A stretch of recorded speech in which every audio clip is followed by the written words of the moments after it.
Hello, this is Monica Sawyer. Welcome to Real Estate Investing for Women, where we focus on all aspects of real estate investing, including strategies, mindset, emotional mastery, money smarts, and so much more to ensure your success. If you'd like to learn my personal favorite investing strategy, just go to blissfulinvestor.com. You can also listen to this episode on the Real Estate Investing for Women podcast on iTunes. Now, let's welcome our guest. Today, I am so excited to welcome to our show James Robillota. James is an author, speaker, coach, and entrepreneur. His book is titled Leading Imperfectly, which I absolutely love. He speaks internationally to willing and unwilling attendees about authenticity and vulnerability in leadership and life. His clients include AMEX, GE, and others.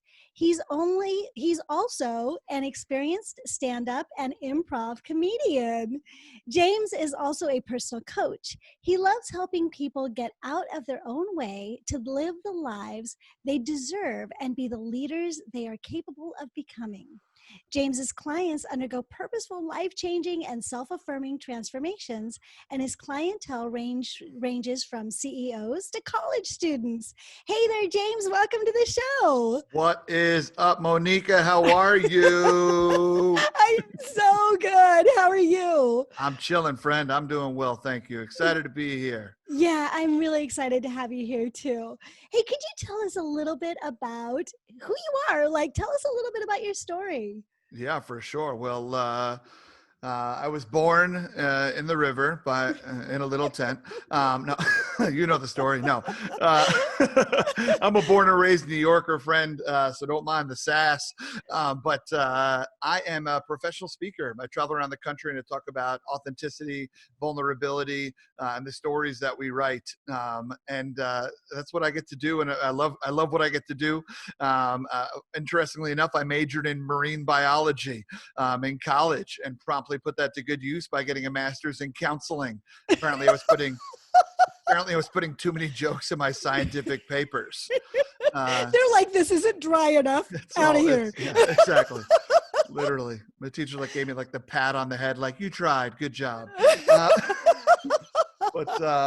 So I worked in the field of higher education actually for a while, developing student leaders and professional leaders on college campuses, and went to a conference one time, presented a session just to share some ideas with my colleagues, and somebody came up to me afterwards and asked me how much I charged. And I said, sir, with all due respect, who the hell are you talking to? Because that's not what I was there for. But so I got my first paid speech because he bought me lunch, and away we went from there, friend. And now I've been on my own since I started speaking in 2011. It was a side hustle for a few years, and then became the main hustle for about 7. So we're out here. So nice. That's what I do now, friend. Perfect. So ladies, I actually met James at New Media Summit. You know that I went to this conference a little while ago and met some amazing speakers, and I'm bringing many of them to you. And the reason that I was really attracted to James was his power on the stage, but also his personal power. And how is this relevant in real estate? Well, you can imagine that creating that power can really help you to move forward in your business. When people talk about, I don't know if you've heard this, right? When people are at a funeral, most of them would rather be in the casket than giving the eulogy, right? It's public speaking is a really, really scary thing. So one of the things to become an effective and powerful speaker, which James is to develop the ability to recognize your fear and step past it and be your best self no matter what. And so I really feel like he brings that skill to his world, and I wanted him to bring that to our world. So that's why I invited him sort of into the show, and we've got some really, really good stuff to share today. So first. So excited to mansplain everything to you. To you ladies. That's right. He's going to have to soften it a little, I think, but I take myself very seriously. Yeah, I can tell.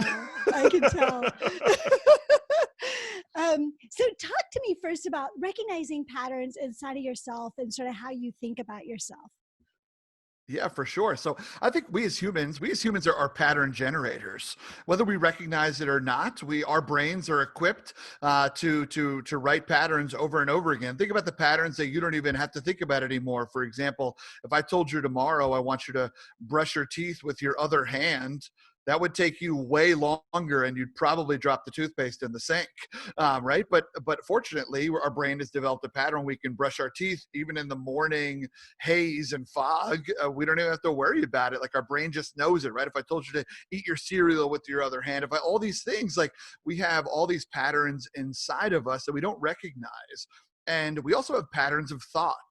I know a lot of people, myself included, I should on myself a lot. I don't know if any of you all out there should on yourselves. Well, you should do this, or I should do that, and I should do that, or listen to this webinar, so now I should. And we get caught into it. We get caught into these patterns of when we should on ourselves, it's effectively shaming ourselves because we're saying, I'm not enough, I should do this. And so what are the patterns of thought that you are in that you don't recognize either? You've just trained yourself. And so those are the kind of patterns that I love to explore with people, because I think some of those patterns do serve us, but many of them don't serve us. And I think that's an interesting thing to explore. Yeah. I think one of the patterns that happens in real estate, I know it happens a lot with me, and I'm sure it happens with a lot of the ladies, is first of all, we should on ourselves. Also, in that I should be doing this to improve my business, right? And some of that stuff that we end up getting into the pattern of doing is, I'm going to listen to another podcast. I'm going to get another course. I'm going to listen to another mentor. So we're in the pattern of learning is action, which it is, but it's not actually the action that's going to move the needle. And so moving our patterns from first, I should do this because that's not what I want people to do, but to naturally move into, okay, I know enough and it's time to take action, and this is what I want to do, and this is what it looks like, so that I can actually move the needle. In other words, buy a property, get your financing, do those sorts of things rather than just talking about it, learning about it, and thinking about it, right? And I know it's Yeah. so much easier to be in the pattern of learning. It's so much more fun. It's so much easier. The pattern of taking further action is another step, right? And it's hard. It's Yes. sometimes hard to get there. So what I would like to do is talk a little bit about fear and how that plays into that wanting to take action, but not actually doing it, not taking that next step. Yeah, for sure. I mean, I think you hit the nail on the head, Monica. It was beautifully said, because so many of your listeners, myself included, were entrepreneurs. And how long did we have the idea before we actually did something about it?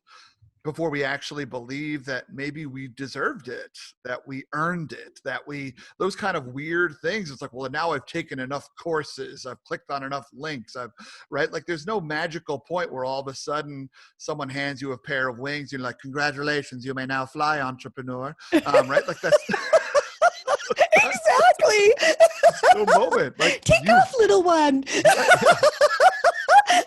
You are the person that kicks yourself in the butt, that pushes you off the ledge to figure out if you can do it. And hopefully you have people around you that love you, care about you. Maybe it also looks like savings that are a net for you to potentially fall in. You never fall that far, but you got to fall a little while because this is scary. So I love it. And there's a lot of fear, right? A fear of falling, a fear of failing. And so that's a big thing. And one of the biggest fears that I notice that people have said when it comes to going on a new business venture is one of the things that people say is, well, once I get blank, then I can blank. Mm-hmm. But we are the people that build those roadblocks. We are the people that say, well, this needs to happen before I can this. There are very few things that need to happen before you can achieve what you want to achieve. Chances are you put it there, not anyone else. Now, don't get me wrong. If you want to be a doctor, I'm going to need you to go get your MD first, right? Like, Absolutely. But we're not talking about that right now, right? That's not what we're talking about. And so there are certainly pieces of information that you need to know, but the barrier of entry is not as high as we make it out to be. Well, I think so. Let's talk a little bit about that. Like, if you want to be a doctor, you need to go get your MD, right? There are millions of doctors out there in the world that got their MD, but there are at least 3 or 4 or 5 or 10 times that are investing in real estate, right? Many of those doctors are investing in real estate, right? Welcome to the area. Yeah. this process of real estate is really the most intuitive kind of investing you can do on the planet. We've been doing it. I say this all the time on my show. We've been doing this since the beginning of the time. You know, in the end of time, in the old days, it used to be the lords that had the land and the peasants that wanted it, right? We've always wanted land. We've always wanted a space where we have a footprint that's our home. We've always needed places to live. This is the single most intuitive investing and stable, safe investing you can do. And yet, because of all the classes, because of all the options, because of all the things you can read and listen to, we complicate it. We turn it into something that is not intuitive, that we need to know a ton about. So there are some things that we definitely need. And then we can move forward and learn along the way. That's how most people actually do it. Yes. So it is important to understand that there are pieces you need to learn, right? But there's huge teams of people out there that can help you. And nothing actually happens until you take action. And you don't need an MD on this. You don't need to study for 8 years and then go into an internship for this, right? This is actually an intuitive strategy that you can kind of plug into your life as is, right?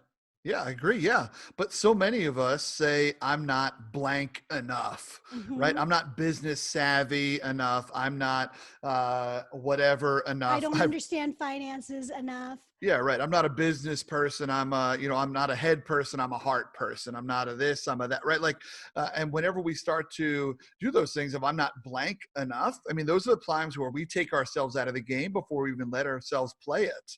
We don't even let ourselves show up to the stadium, right? I mean, a quick story for me, like even just a small example, I'm dating myself a little bit, but like when I first went to college, despite being the absolutely charismatic, wonderful, extroverted man that I am, when I first went to college, I didn't interact with a lot of people. Because I was like, well, let me not go sit down next to this random group of people at the dining hall, or let me not go sit next to these individuals in the coffee shop that I recognize from class. Because I was like, James, you're not cool enough. You're not funny enough. You're not smart enough. You're not hot enough. You're not rich enough. And I missed community building. Where are the places where the listeners are telling themselves, I'm not blank enough, and they're not even letting themselves get in the game? Such a good point. I'm not blank enough. So ladies, think about that. What is your I'm not blank enough? I will say that I'm not blank enough for me is I'm not smart enough. You know, I have been in a family, like I went to UC Berkeley, but my husband went to Stanford, right? His whole family thought that Stanford was way superior and definitely let me know about it, right? My parents thought that Stanford was better, right? So somehow this person that was like valedictorian at the very top of my school with a 4.5, right, is not smart enough. So interesting, because it was something that I put so much value on. And part of what attracted me to my husband was that he was quote unquote smarter than me. In other words, we expanded one another. And suddenly it became a story for me is that I'm not smart enough because I'm not as smart as him, which is not true. He'll say it all the time, right? But it became my story. And I find that even now as I'm talking to many of my guests or I'm looking at other opportunities in the market, I still come up with the I'm not smart enough, which is interesting, right? Because I've been in this business 25 years. I know what I'm talking about, and I still have that. So for ladies, for you, what is your I'm not blank enough? What is it? And then let's figure out how you can readjust that to support yourself more, right? So let's also talk a little bit, because this is very relevant and related, right? The imposter syndrome, right? So for me, I'm not smart enough, but I'm showing up out there in the world as being really smart and knowing my stuff, right? And so I feel there's this dichotomy. I'm split, right? because I don't really feel it, but I'm acting it. That's not fully true, but that's kind of how things work for a lot of us, right? So could you talk a little more about that? Yeah, for sure. I mean, I love to talk about the idea of punching imposter syndrome in the face, because it's something that it's something that holds a lot of us back, and we don't even necessarily recognize it or name it as such. But I guess as an example to help people kind of land the plane a little bit, I recently had an opportunity to speak to a bunch of doctoral wielding professors at a university. Now, I do not have a doctorate. I've been to a doctor, but that's about as close as I've gotten. And to your Stanford, to your Stanford Cal analogy, right? Like I have my master's, but they have their doctorate. And like there was just this thing. I walked in being like, I'm not smart enough to talk to these people. Like I should be the one in the audience, and they should be lecturing to me. And so I was like, what are you even doing here, bro? Like, why are you in this space? Um, and it's interesting because we all know the phrase "fake it till you make it," right? Mm-hmm.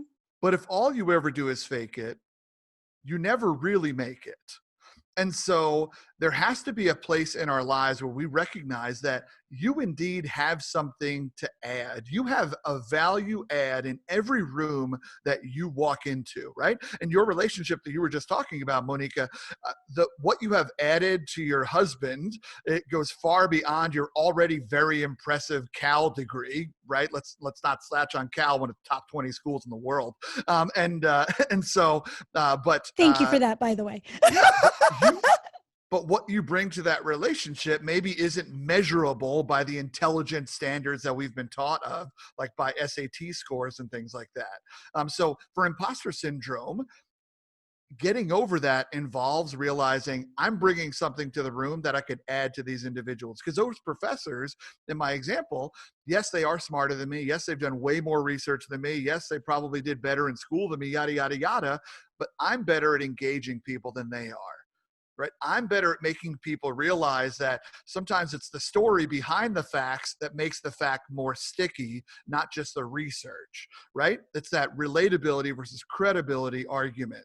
Mm-hmm. And there's a lot of power in relatability, and that's what I brought to the room. A lot of power in relatability, that's what I brought to the room. I don't know if I said that right. But You did, so yeah. that's kind of what I'm talking about here, is that we need to punch imposter syndrome in the face because we're not even letting ourselves get recognized with the beauty that we bring to the table. Mm-hmm. It's so true, right? Because we do. I love the way that you say that, the beauty that we bring to the table. So we might have people where their I'm not financially savvy enough. I'm not a business person enough, right? And Yes. understand that those pieces can be learned, right? Being successful in school is a skill and can be learned. And some of us have a predisposition to with talents and stuff that make us better at some things than at others. But because we're not one thing, or we believe, and it may not even be true, right? We believe one thing does not mean that that's something that has to hold you back. Like you said, like all of those really smart people are probably not going to be as engaging on stage, which is why you're the guy on stage, right? Um, One of the things that you said is I'm a heart person, not a head person. Well, in real estate, being a heart person is so valuable because nobody else is out there speaking to tenants and landlords or in Yes. negotiating from the heart, right? It's all about the dollars. It's really hard, and it's really, like, what do you want to say, clinical, right? It doesn't have any feeling to it.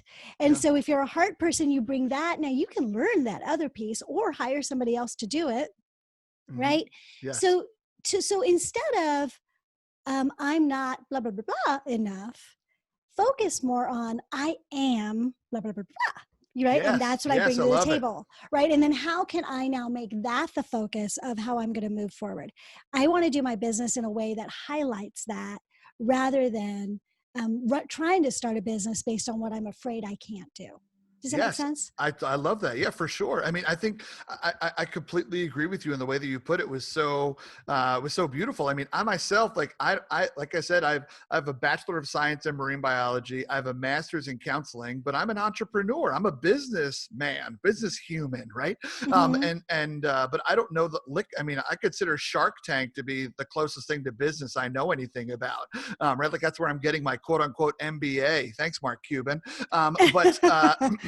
But still, I like to tell people I'm in the business of relationships, and that's something that when you hear about business, when you think about business, you think about the hard things. You don't think about the heart of it. The fact that we are exceptional at making people feel like you're selling home to Mm-hmm. people, right? In real estate. And whether that's home as in work, as like, this is a place where you're trying to build community to foster a growth of a product and corporate real estate, or a physical home where someone is going to live and grow. I Build mean, a family and build a yes. life, right?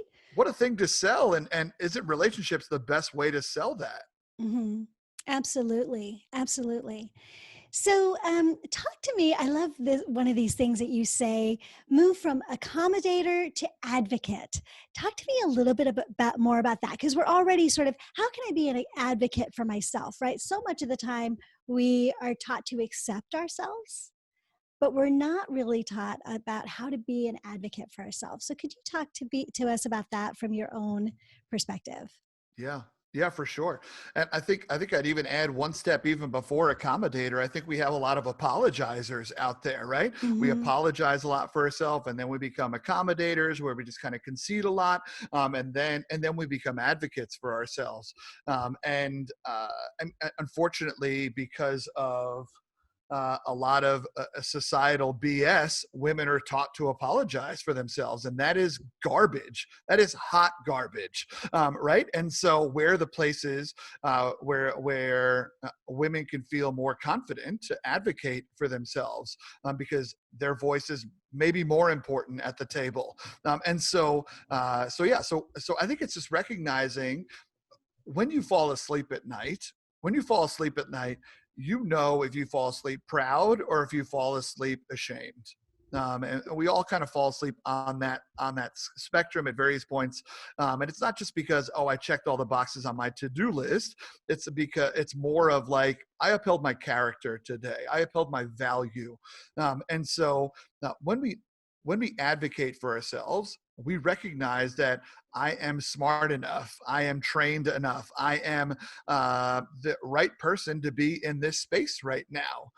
And that is a really beautiful thing to know, and it's hard to get to, but it's so important, because when we don't, instead we accommodate to others, and we let others walk walk all over us. There are all these contingencies, all these whatevers, right? And so having that confidence of like, no, I know my stuff, and I know I'm doing the right thing here by you. That confidence is also super important in sales, and we know that. Mm-hmm.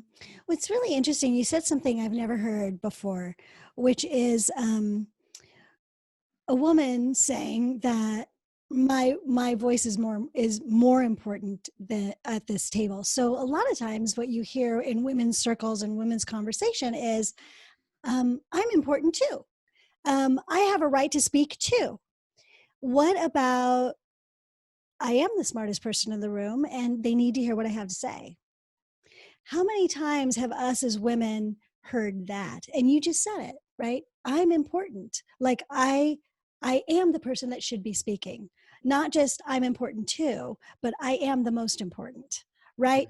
And not to be egotistical about this, ladies. I'm not saying go out there and start, being egotistical but I do think that so much of the time when we are the smartest person in the room, we still will not allow ourselves to be the smartest person in the room. We're afraid of how it's going to look, right?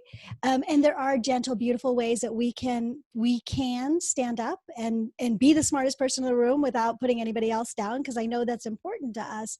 But just recognizing that you are, and that's great, and that your voice is important. Not just it's important too, but it is important, as it is, right? Not too. So, Yeah. it's such an important, I'm using that word quite a lot, but it is important for us to recognize who we are in a room and be really honest about it to ourselves. We don't benefit ourselves, our businesses, or the people around us by shrinking back from our own mastery, Yes. right? It's our mastery that's going to help to improve the world through our businesses. Preach on, Monica. I'm here for all of this. And I think also when we do that, when we make ourselves a little bit smaller, we are accommodating to others' insecurities. Mm-hmm. And these, like a lot of the, I know a lot, and the space is it's a male dominated space, I believe. Correct me if I'm wrong. I haven't done all my Oh, you're statistics. correct. Of course. But in a male dominated space, male insecurities are not things that you need to accommodate. I think in general, our insecurities are always things that we need to be aware of. Being aware is kindness. Being aware allows us to come up with a new approach, but that approach does not have to be accommodating. That approach just means we got to try in a slightly different size peg to get it in the right hole. But it doesn't look like you Shrinking accommodating. back. Yes. Right. I talk about when I lived in France, it was really important for me to say hello in French just to get the conversation going, right? And so when you notice somebody's insecurities, it's like starting to speak their language. You're still going to say what you need to say, right? Whether I'm speaking in French to the French or in English to the English or in Hindi to the Indians, no matter what language I'm speaking, and I still have to say what I want to say, I'm just speaking it in a language that they understand because they're not fluent in English, right? So this is that same sort of thing. You don't want to necessarily accommodate, but you do want to be respectful, kind, generous, compassionate, right? And notice. So those are the sorts of things. But it's just really important to not shrink back who you are. You deserve to be in the space. That's right. And take your space, right? Yes. You've got a footprint that was put here on this planet because it belongs here. Own it, right? Yep. Own your footprint. Yeah, exactly. When we yell that, to go back to your two example, right? I'm important too. I'm smart too. That's when I hear that, I picture like a little brother yelling up at an older brother, like me too, right? And like that, it like puts levels in place when we do that. But instead, you are on the same level. There's no two. It just is. Here I am, not here I am too. That's exactly right. Love that. So I love this conversation, James, and I'm so excited about what we're going to be talking about in Extra. So ladies, James and I are going to be talking in Extra about busy versus productive and decompression versus inaction, which I think are really, really important distinctions in how we run our lives. And I think it's going to be really valuable. And we're also going to talk about some of those fear patterns and how we can release them. So that's what's coming up at Extra. I'm really excited about it. But before we move to Extra, let's finish up this show. Let's start by, James, you telling my ladies how they can get in touch with you. Yes, friends. First of all, thank you so much for letting me be a part of your community. It is indeed an honor, and thank you. I really appreciate it, Monica, for believing in me too. I really appreciate it.